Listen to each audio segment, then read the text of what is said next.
Hi everyone! So this is my second day dito sa Paradise Garden, Boracay.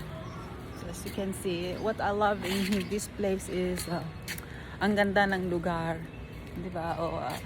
Ang landscape, and you just walk a little bit from my room, 2 to 3 minutes walking distance sa beach na. So today pupunta tayo dun sa beach, 'di ba? Ang ganda niya. Pero kung depende sa booking mo, yung ibang rooms kasi medyo malayo-layo dun sa beach, sa medyo sa unahan pa sa front.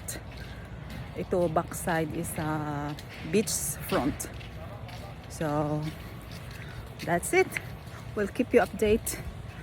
Hindi ko na alam kung saan na. Minsan naliligaw ako kasi siyempre ano ba, yung way out here is a bit tricky. So punta tayo sa beach. Thank you sa aking sponsor sa damit. Na flat-chested tayo. We have to change your opinion in 1 second. Ayun, nakikita ko na yung beach front. Yeah.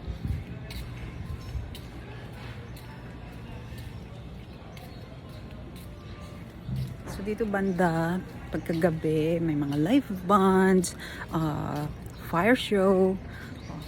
Konti na lang, nandun na tayo.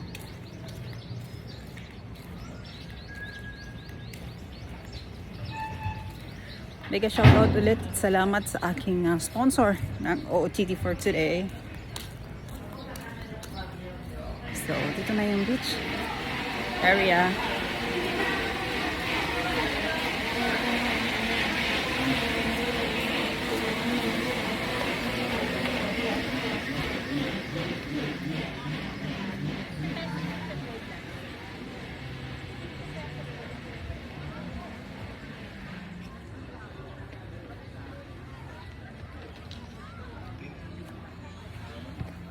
So, nasa station 3 ako. So, that's it for today. Bye-bye!